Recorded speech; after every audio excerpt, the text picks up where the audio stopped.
हम लोग जो है हम अम्बेडकरवादी हैं। As a being Muslim, I am Muslim, मुझे फ़क्र है कि मैं मुस्लिम हूँ, लेकिन साथ में मैं अम्बेडकरवादी हूँ। मैं बाबा साहब डॉक्टर बी आर अम्बेडकर को जो है, क्योंकि बाबा तो अखिलेश भी अम्बेडकरवाद की बात करते हैं। हाँ, वो करेंगे तो उनका स्वागत है, उन्हें करनी चाहिए और सबको करना चाहिए, क्योंकि वो भी बहुजन समाज का एक हिस्सा है। आदरणीय अखिलेश यादव जी भी बहुजन समाज का एक हिस्सा है, वो भी एक पार्ट है इसका बहुजन समाज का। जो 85% है ना, 15, जो मान्यवर काशीराम साहब ने एक बार नारा दिया था ना, 15 छोड़ 85 जोड़, तो हम सब जो है 85% वाला एक परिवार है। तो हम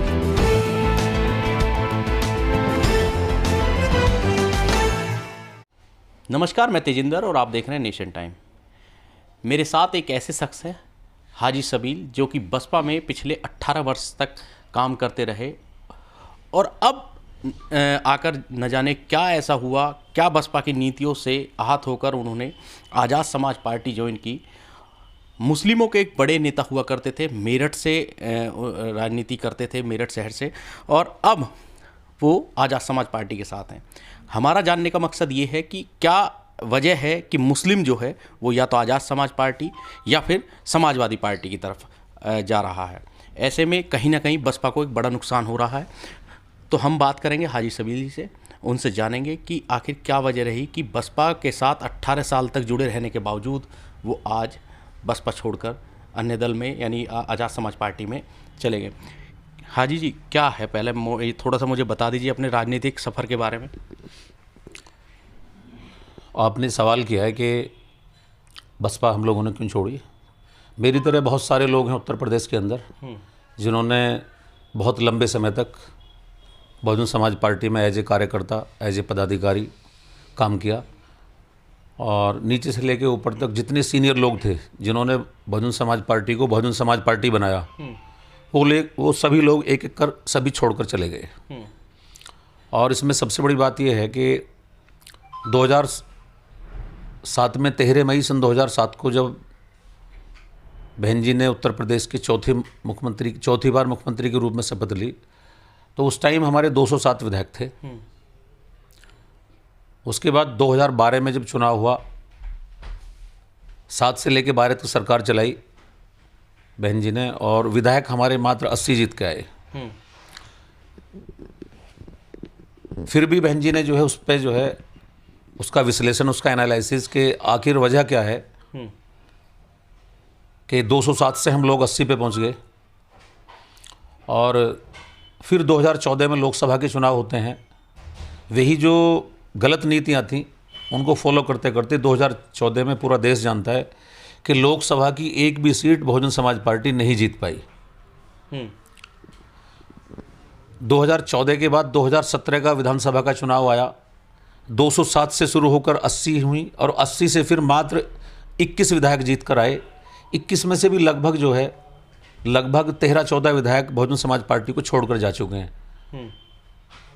आज मुश्किल से जो है अभी मतलब पूरे 10 भी नहीं है, धीरे धीरे तो कहीं ना कहीं ये विश्लेषण हम लोगों को भी करना है और बहुजन समाज पार्टी को करना चाहिए था कि वजह क्या है कि डे बाई डे, मतलब इलेक्शन बाई इलेक्शन जो है बसपा का ग्राफ जो है गिरता जा रहा है।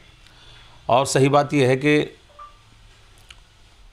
बहुजन समाज पार्टी का गठन मान्यवर काशीराम साहब ने किया था, और मान्यवर काशीराम साहब बाबा साहब डॉक्टर बी आर अम्बेडकर का जो सपना था, उसी विचारधारा को लेकर उन्होंने दलित, मुस्लिम और पिछड़े वर्ग के लोगों को इकट्ठा कर एक माला में पिरोकर, एक धागे में पिरोकर एक माला बनाई, और उन्होंने राजनीतिक रूप से एक प्लेटफॉर्म दिया और लोगों ने जुड़ने का काम किया। आपके याद होगा, आपने देखा होगा कि मान्यवर काशीराम साहब देश के अंदर सामाजिक परिवर्तन के वो एक महान वैज्ञानिक थे। उन्होंने अपने जीवित रहते हुए प्रदेश के कई लाख लोग जो है लखनऊ में इकट्ठा किए, माता रमाबाई अम्बेडकर पार्क में इकट्ठा करके, और वहाँ पूरे प्रदेश के दलित, मुस्लिम और पिछड़े समाज के सामने, बहुजन समाज के सामने उन्होंने बहन कुमारी मायावती जी को अपना राजनीतिक उत्तराधिकारी घोषित किया और ये कहा कि मेरा स्वास्थ्य और मेरी उम्र, मेरी आयु, वो दोनों जो है अब ये मतलब इस कारवां को मैं बहुत ज़्यादा मेहनत नहीं कर सकता, बहुत ज़्यादा राजनीतिक रूप से मैं पूरे देश के अंदर नहीं दौड़ सकता। और मैं आज अपना राजनीतिक उत्तराधिकारी बहन कुमारी मायावती जी को घोषित करता हूँ। बिल्कुल वही कंडीशन आज बहन जी की है। बहन जी को हमारे जो आज़ाद समाज पार्टी के राष्ट्रीय अध्यक्ष हैं, जो भीम आर्मी सुप्रीमो हैं, भाई चंद्रशेखर आज़ाद जी, उन्होंने लगभग 50 बार बहन जी की कोठी पे, बहन जी के आवास पर अपने तरीके से सारे उन्होंने प्रयास किए और बहन जी से लगातार मिलने का समय मांगा। बहन जी ने मिलने के लिए मना कर दिया, जबकि अच्छा तो ये होता। बहन जी ने मंचों से पूरे देश के अंदर कहा है कि मैं अपने किसी परिवार के किसी सदस्य को जो है राजनीति में नहीं लाऊंगी और मैं परिवारवाद को जो है दूर रखूंगी राजनीति से, पार्टी से जो है। लेकिन बहन जी ने इसके जस्ट उलट जो है अपने भाई को जो है पार्टी को सौंपने का काम किया। एक थोड़ी उम्र के अपने एक भतीजे को पार्टी का जो है राष्ट्रीय कोऑर्डिनेटर बनाकर उसको भी पार्टी को एक तरह से बागडोर सौंपने का काम किया। अच्छा ये होता जैसे मान्यवर काशीराम साहब ने अपने जीवित रहते हुए बहन कुमारी मायावती जी को, मान्यवर काशीराम साहब पंजाब के रहने वाले थे और उन्होंने यहाँ यूपी में आकर बहन कुमारी मायावती जी को बहुजन समाज पार्टी का राष्ट्रीय अध्यक्ष घोषित किया, अपना उत्तराधिकारी बनाया। उसी तरीके से उसी पैटर्न पे बहन कुमारी मायावती जी को एक कदम आगे बढ़कर, क्योंकि पूरा देश जानता है आज़ाद समाज पार्टी के राष्ट्रीय अध्यक्ष भाई चंद्रशेखर आज़ाद जी को, उनके आंदोलनों को आप पूरा देश जानता है, उनके संघर्ष को पूरा देश जानता है, उनकी ईमानदारी को पूरा देश जानता है। और इस देश के अंदर दलित, मुस्लिम और पिछड़ों पे जहाँ जुल्म जास्ती होती है, चाहे वो हाथरस का मैटर रहा हो या पूरे देश के अंदर कहीं कोई मैटर रहा हो, सबसे पहले अगर उसको मतलब आवाज़ को उठाने का कोई काम करता है, जो पीड़ित लोग हैं उनको कोई अगर उनके जख्मों पे मरहम लगाने का कोई काम करता है, तो उसका नाम भाई चंद्रशेखर आज़ाद है। बहन कुमारी मायावती जी को एक कदम आगे बढ़कर भाई चंद्रशेखर आज़ाद जी को बुलाकर और बहुजन समाज पार्टी की गद्दी उनको सौंपनी चाहिए थी। बहन जी केंद्र की राजनीति करती और आज जो है उत्तर प्रदेश की बागडोर जो है भाई चंद्रशेखर आज़ाद जी को सौंपती।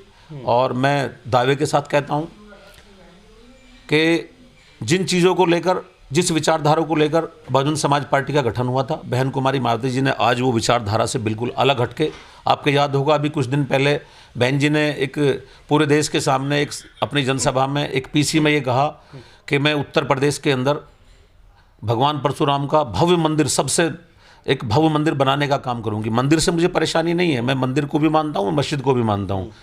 मंदिर से मुझे परेशानी नहीं है, ना मंदिर के मानने वालों से परेशानी है। मंदिर मस्जिद तो दोनों अल्लाह के घर हैं, खुदा के घर हैं।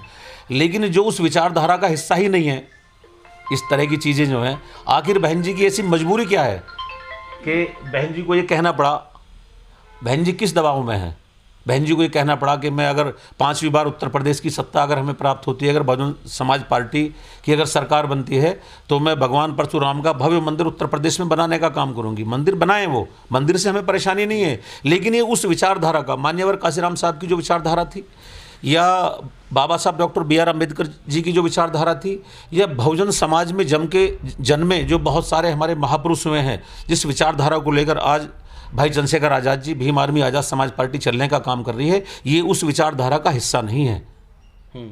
तो इसलिए जो है हम जैसे बहुत सारे लोगों ने, और एक सबसे बड़ी बात यह है कि पैसे के कल्चर ने, बसपा के अंदर पैसे का कल्चर जो है उसने बहुजन समाज पार्टी को ख़त्म कर दिया। आज जो बूथ का हमारा अध्यक्ष है उसको भी ये पता रहता है बहुजन समाज पार्टी का कि हापुड़ का टिकट कितने में नीलाम हो रहा है, बुलंदशहर का टिकट सदर का कितने में बिक रहा है, या आजमगढ़ का टिकट कितने में बिक रहा है। तो मतलब जो एक हमारा बूथ का अध्यक्ष, जो किसी भी राजनीतिक पार्टी की रीढ़ की हड्डी होती है, बूथ का अध्यक्ष जो होता है, तो बूथ के पदाधिकारी या बूथ के कार्यकर्ताओं को भी पता है कि बहुजन समाज पार्टी में टिकटों के ऊपर पैसा लिया जाता है।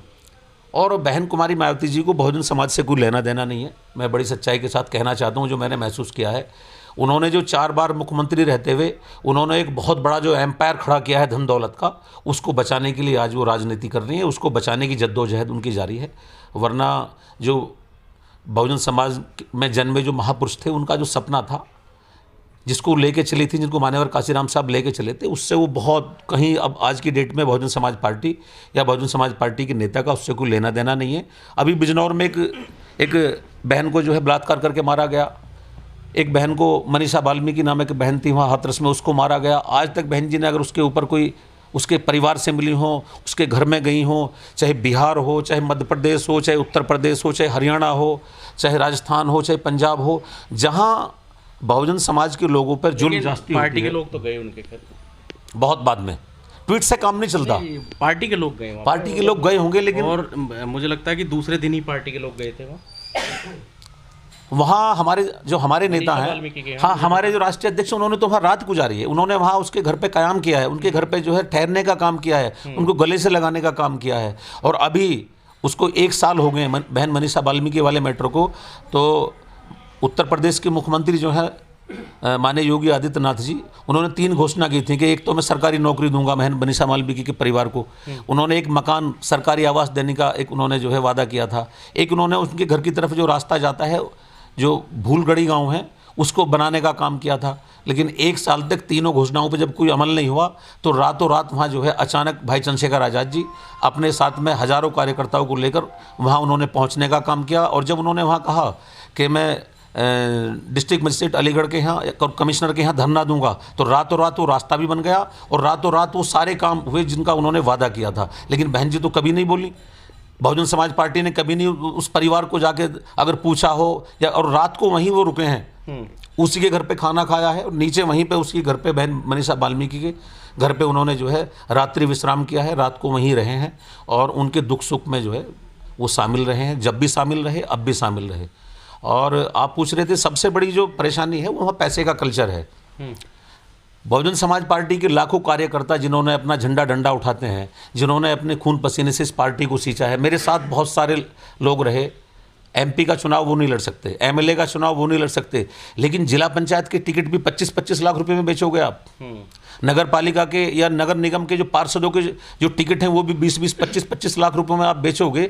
तो फिर कार्यकर्ता की सोच ये बन गई, मैं सच्चाई के साथ आपको ये बताना चाह रहा हूँ कि कार्यकर्ता की सोच ये है कि मैं जो है 20 साल से पार्टी का झंडा उठा रहा हूँ, मैं 20 साल से पार्टी का कार्यकर्ता एक्टिव जो है सदस्य हूँ या कार्यकर्ता हूँ, मैं पार्टी के लिए काम कर रहा हूँ। अगर मेरा बच्चा, मेरा बेटा या मेरा भाई या मेरा कोई रिलेटिव या मैं खुद कार्यकर्ता बन के अगर नगर निगम मेरठ का एक टिकट मांगूं और उसमें भी अगर मुझसे 25 लाख रुपए ले जाए तो पार्टी में काम किस लिए करूं मैं?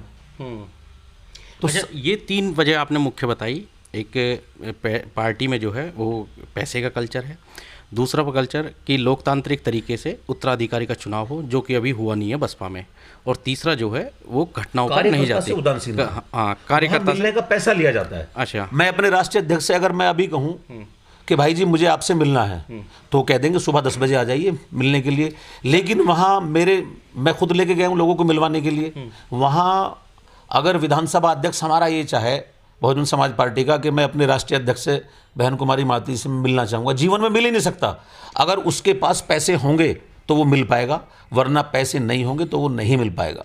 चलिए, ये राजनीति, क्योंकि चंद्रशेखर जो है वो 2017 के बाद लाइमलाइट में आए और उन्होंने फिर उसके बाद राजनीतिक पार्टी बनाई। हम बहन जी का आज भी सम्मान करते हैं, बहन जी को हम गलत नहीं बोलते, बहन जी का जब भी सम्मान करते थे।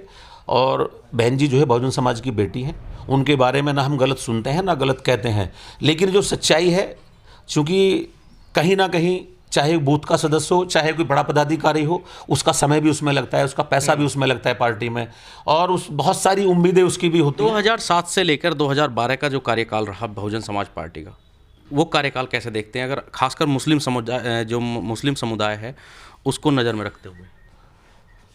मुस्लिम समाज के लिए ऐसी बात नहीं है कि बहन जी ने काम नहीं किया, मुस्लिम समाज के लिए बहन जी ने काम किया था। मुस्लिम समाज के मिनिस्टर भी बनाए उन्होंने, निगमों के चेयरमैन भी बनाए और मुस्लिमों के लिए काम किया था। लेकिन वो शिक्षा पर कैसे काम किया? शिक्षा पर भी काम किया, शिक्षा पे भी काम किया। अच्छा, जब चुनाव की बात आती है तो एक पार्टी समाजवादी पार्टी भी है, उसको लेकर तमाम तरह की बात की जाती है कि मुस्लिमों के ज़्यादा हित की पार्टी समाजवादी पार्टी है और काफ़ी खुलकर बोल्ड तरीके से सामने बात रखती है मुस्लिमों को लेकर। तो चंद्रशेखर को चुनने से पहले, मतलब आपको एएसपी चुनने से पहले सपा नज़र में नहीं आई, तो वो ऐसा क्यों? एक्चुअली हम लोग जो है हम अम्बेडकरवादी हैं। As a being Muslim, I am Muslim, मुझे फ़ख्र है कि मैं मुस्लिम हूँ, लेकिन साथ में मैं अम्बेडकरवादी हूँ। मैं बाबा साहब डॉक्टर बी आर अम्बेडकर को जो है, क्योंकि बाबा तो अखिलेश भी अम्बेडकरवाद की बात कर रहे हैं। हाँ, वो करेंगे तो उनका स्वागत है, उन्हें करनी चाहिए और सबको करना चाहिए, क्योंकि वो भी बहुजन समाज का एक हिस्सा है। आदरणीय अखिलेश यादव जी भी बहुजन समाज का एक हिस्सा है, वो भी एक पार्ट है इसका बहुजन समाज का। जो 85% है ना, जो मान्यवर काशीराम साहब ने एक बार नारा दिया था ना, 15 छोड़ 85 जोड़, तो हम सब जो है 85% वाला एक परिवार है। तो हम चाहते हैं कि वो, हम उनसे कोई ऐसा कोई मैटर नहीं है, लेकिन हम चूँकि अम्बेडकरवादी हैं, विचारधारा वही है। आपने मुझे चंद्रशेखर के बारे में 2-3 चीज़ें बताई कि वो जाते हैं घटनाओं पर और बहुजन समाज की तमाम वो घटनाओं पर पहुंचते हैं, वो बात उठाते हैं। यही चीज़ अखिलेश यादव भी पिछले कुछ दौर से कर रहे हैं और वो हर घटना पर पहुंच रहे हैं। फिर बात आती है एक्सपीरियंस की, अनुभव की, तो उन्होंने 5 साल का जो पिछला कार्यकाल था उन्होंने वो चलाया भी 2012 के बाद का 2017 तक। तो एक्सपीरियंस अखिलेश यादव को ज़्यादा है। चंद्रशेखर ने 2017 के बाद राजनीति में कदम रखा, लाइमलाइट में आए, उसके बाद अपनी पार्टी बनाई। तो भरोसा मतलब अखिलेश से ज़्यादा अपने आज़ाद समाज पार्टी के राष्ट्रीय अध्यक्ष चंद्रशेखर आज़ाद पर किया। उसकी वजह मैं जानना, उसकी वजह ये है कि जब CAA NRC वाला आंदोलन चल रहा था, लगभग 50,000 मुस्लिम समाज की बहन बेटियां जो हैं सर्दी के मौसम में वहाँ शाहीन बाग के अंदर बैठी थी। और आप भी जानते हैं सच्चाई, मैं भी जानता हूँ, आसाम में इन्होंने CAA NRC लागू किया, वहाँ 19 लाख लोग उसके लपेटे में आए। मुस्लिम तो 5 लाख उसके लपेटे में आए, लेकिन 14 लाख हिंदू भाई भी उसके लपेटे में आए। फिर उन्होंने एक दूसरा कानून बनाने का काम किया। तो उससे परेशानी सबको है, उसमें सब लोग उसमें, मतलब वो कानून कहीं से कहीं तक भी ना हम उसकी हिमायत करते, ना हमारी पार्टी हिमायत करती। तो बसपा के सीनियर लोगों ने बहन जी से कहा कि बहन जी, आपके घर के बहुत नज़दीक मुस्लिम समाज की लगभग 50,000 माँ बहन बेटियाँ वहाँ बैठी हैं, आप जाके उन बहन बेटियों को जो है आप उनको हौसला और हिम्मत जो है उनकी बढ़ाइए और वहाँ एक बार हुई आइए। तो बहन जी ने, जिन लोगों ने कहा था, मैं नाम नहीं लेना चाहता, जिन मुस्लिम नेताओं ने बहन जी से कहा था उनको पार्टी से निकालने का, बहन जी ने अल्टीमेटम दिया, उनको यहाँ से स्टेट में से हटाने का काम किया। जबकि बहन जी के घर से मात्र 10 मिनट के दूरी पर जो है 10 मिनट में बहन जी वहाँ पहुँच सकती थी, लेकिन बहन जी नहीं गई। लेकिन जब RSS ने और पूरे इस देश के गोदी मीडिया ने उसको मुस्लिम समाज का उसको आंदोलन करार देने का काम किया और लोगों को चूँकि भ्रमित करते हैं, RSS और भाजपा वाले भ्रमित करते हैं, चूँकि सारे इन्होंने जो मीडिया हाउसेज खरीद रखे हैं, गौतम अडानी जी के थ्रू, अनिल अंबानी जी के थ्रू, सब इनके पास है। छोड़ के 1-2 चैनल को जो ये चाहते हैं, RSS जो चाहता है वो चैनल वो दिखाते हैं। तो जब पूरा RSS और पूरा भाजपा जो है उसको मुसलमानों का आंदोलन बताने का काम कर रहे थे, तो उस पूरे देश के अंदर सिर्फ हमें एक उम्मीद की किरण नज़र आई। सिर्फ और सिर्फ भाई चंद्रशेखर आज़ाद जी अपने साथ में लगभग 1000 लोगों को लेकर, संविधान की कॉपी लेकर, उन्होंने उन बहनों को गले से लगाने का काम किया और उन बहनों से वहाँ जाके शाहीन बाग में कहने का काम किया कि इस लड़ाई में मैं मुस्लिम समाज के साथ हूँ और मैं आपके साथ हूँ, मैं आपका भाई हूँ। उससे मैं बहुत मुतासिर हुआ। फिर उन्होंने ऐलान करके जामा मस्जिद की सीढ़ियों से अपनी गिरफ्तारी दी, उससे मैं बहुत मुतासिर हूँ। जब देश में कोरोना आया, आपको पता है कि कोरोना कैसे आया। कोरोना तो ट्रंप लेके आए थे, जो इन्होंने नमस्ते ट्रंप किया था ना, जो उनके चरणों में एक पूरे देश को उन्होंने डालने का काम किया था सरकारी पैसे से, तो कोरोना तो ट्रंप लेके आए थे। लेकिन उन्होंने मरकज़ निज़ामुद्दीन के जो मौलाना है, हज़रत मौलाना साद साहब, उनको जो है चैनल, यही गोदी मीडिया ने और RSS भाजपा ने मिलकर उनको जो इन्होंने वो करने का काम किया, तो उसके ऊपर भी सबसे पहले इस देश के अंदर कोई बोला तो चंद्रशेखर आज़ाद जी बोले, जब हम लोग आज़ाद समाज पार्टी में नहीं थे। और अभी 10 दिन पहले, 15 दिन पहले एक फुलत एक जगह है, फुलत एक ऐसी जगह है, जब आज़ादी का आंदोलन चल रहा था, पूरा देश जो है, हिंदू मुस्लिम सिख ईसाई सब मिलके जो है देश को आज़ाद कराने के लिए एक लड़ाई लड़ने का काम कर रहे थे।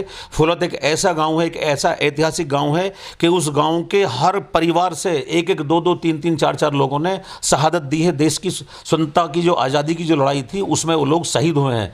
और वहाँ से हज़रत मौलाना कलीम सिद्दीकी साहब, जिनका ना तो धर्मांतरण से कोई लेना देना, ना किसी चीज़ से कोई लेना देना, क्योंकि इन्होंने जो संवैधानिक संस्थाएं हैं उनको पंगु बना दिया है बिल्कुल।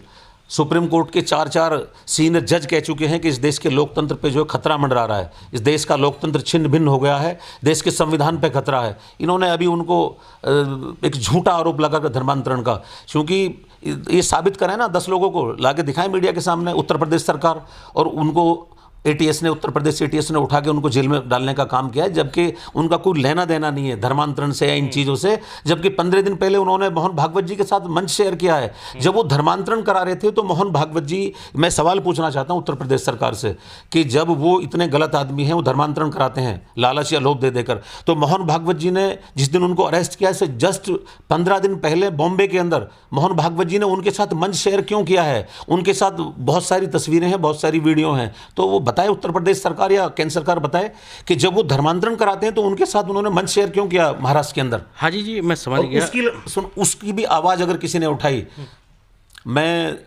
और इस देश का सारा मुस्लिम समुदाय देख रहा था कि कांग्रेस बोलेगी, हम देख रहे थे बसपा बोलेगी क्योंकि 4-4 बार बहन जी को मुस्लिमों ने वोट दिया है, हम देख रहे थे अखिलेश जी बोलेंगे, कोई नहीं बोला।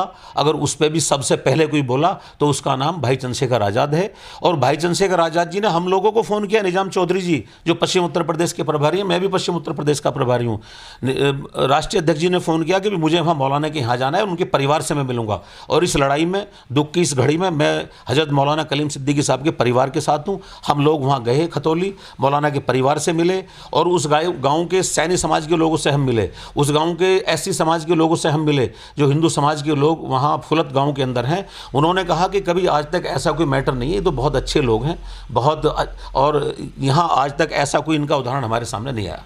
अच्छा, ये सब एक मेरा आखिरी सवाल है कि आगामी जो विधानसभा चुनाव है 2022 में यूपी का, उसमें क्या लगता है कि जो मुस्लिम है, मुस्लिम समाज आज़ाद समाज पार्टी पर विश्वास कर पाएगा? चंद्रशेखर के फेस वैल्यू को देखते हुए उनको वोट करेगा खुलकर? क्योंकि पश्चिम जो है, पश्चिम उत्तर प्रदेश, वो गढ़ है खासकर मुस्लिम और दलितों का। अभी हमारी 17 अक्टूबर को एक मेरठ के अंदर भाईचारा सम्मेलन हमने करने का काम किया है। उसमें आपने देखा होगा लाखों की संख्या में लोग थे, बहुत मूसलाधार बारिश, और उसमें इतने मतलब लोग आए हैं कि हमें उम्मीद से ज़्यादा उसमें लोग आए। और उसमें मैं समझता हूँ कि लगभग 60% मुस्लिम समाज के लोग थे। और मुस्लिम समाज के लोगों ने सारी पार्टी देख ली। मुस्लिम समाज के लोगों ने बसपा को वोट दिया, मुस्लिम समाज के लोगों ने समाजवादी को वोट दिया। तो मैं समझता हूँ मुस्लिम समाज के लोगों को एक बहुत बड़ी उम्मीद भाई चंद्रशेखर आज़ाद जी से है। इसलिए मोहम्मद गाजी जैसे लोग, भाई निजाम चौधरी जैसे, हाजी सबील, शहजाद चौधरी मेरठ से, और बहुत सारे लोग हैं, ऐसे बहुत सारे लोग हैं, बहुत बड़ी एक बहुत भारी संख्या है कि जो पूरी उम्मीद के साथ हम आज आज़ाद समाज पार्टी के साथ हैं, भाई चंद्रशेखर आज़ाद जी के साथ हैं, भीम आर्मी के साथ हैं। और कुछ लोग ये सोचते हैं कि मुस्लिम जो है ओवैसी जी को वोट देगा। मुस्लिमों ने बिहार के अंदर देख लिया है कि ओवैसी, मैं ओवैसी जी को गलत नहीं ठहरा रहा, लेकिन ओवैसी जी को वोट देने से, ओवैसी जी की पार्टी को वोट देने से सीधा सीधा लाभ जो है भाजपा को होता है। हम ना ओवैसी जी की बुराई कर रहे, ना उनकी पार्टी की बुराई कर रहे, लेकिन भाजपा के लिए जैसे किसान जब फसल बोता है गेहूं की या गन्ने की, उनको यूरिया और डाई डालते हैं ना खेत में फसल को अच्छी हो जाए, तो भाजपा के लिए जो है ना वो एक तरह से यूरिया और डाई का काम करते हैं ओवैसी जी। ओवैसी जी के आने से यहाँ भाजपा को फ़ायदा होता है। और बिहार के अंदर देख लिया है कि बिहार में अगर आज भाजपा की सरकार है तो उसका पूरा पूरा श्रेय मैं ओवैसी जी को दूंगा, MIM को दूंगा। लेकिन उसके बाद चुनाव बंगाल में हुआ, बंगाल के मुसलमानों ने होशियारी से, समझदारी से काम लिया, उन्होंने ममता बनर्जी को जो है वोट देने का काम किया और वहाँ भाजपा चारों खानों चित गई। यहाँ भी मुस्लिम जो है बहुत सोच समझ के वोट देगा। यहाँ दलित समाज के लोग, पिछड़े समाज के लोग और मुस्लिम समाज के लोग 5 साल से बुरी तरह से जो है यहाँ परेशान है, पिट रहे हैं। किसान परेशान है, मजदूर परेशान है, विद्यार्थी परेशान है। देश तो बिल्कुल एक तरह से जो है ना खोखला कर दिया है इन्होंने। कोई इनके पास विजन नहीं है, कोई इनके पास प्लानिंग नहीं है, कोई इनका मैनिफेस्टो नहीं है। इनका एक ही मैनिफेस्टो है कि हिंदू और मुसलमानों को ऐसे कुछ, जैसे अभी कहा उन्होंने अब्बा जान और चचा जान का एक मैटर लेके आए थे, तो ऐसी ऐसी चीज़ें निकाल के लाएंगे कि इन्हें मतलब वोटों का इन्हें ध्रुवीकरण करना है। लेकिन देश का हिंदू समाज और देश का मुस्लिम समाज वो जो है हम लोगों को बांटने का काम करेंगे। हम लोग भाईचारा बनाकर हिंदू और मुसलमानों को एक पाले पर लाने का काम करेंगे, वो नफरत बांटने का काम करेंगे। हम भाईचारे के साथ लोगों को जोड़ने। हिंदू के एजेंडे में तो आप भी नहीं हैं, आप भी जो चंद्रशेखर हैं वो तो खुद बहुजन समाज की बात करते हैं और वो कहते हैं दलित तो हिंदू है ही नहीं, तो वहाँ भी तो एजेंडा फिर अलग हो जाता है ना। नहीं, एजेंडा अलग नहीं होता। जो अपर कास्ट के जो गरीब लोग हैं उनके लिए बिल्कुल वो तैयार हैं, 24 घंटे तैयार है। हमारी पार्टी भी तैयार है, हमारा नेता भी तैयार है। जो अपर कास्ट के गरीब लोग हैं और अपर कास्ट के लोगों के साथ भी अगर जुल्म जास्ती होती है तो चंद्रशेखर आज़ाद जी, भीम आर्मी और आज़ाद समाज पार्टी उनके लिए भी खड़े होने के लिए 24 घंटे तैयार हैं। हम सब लोग उनके लिए तैयार हैं। धन्यवाद। तो ये थे हाजी सबील जिनसे हमारी बात हो रही थी और उन्होंने हमें बताया कि 18 साल बसपा में काम करने के बाद उनका मन जो है वो कैसे परिवर्तित हुआ और आज आज़ाद समाज पार्टी के साथ जुड़ने की एक अहम वजह भी बताई। मेरठ से तेजिंदर सिंह, नेशन टाइम। इस वीडियो में कही गई सभी बातें वक्ता की अपनी राय है, जिसकी पुष्टि हम या हमारा चैनल नेशन टाइम नहीं करता।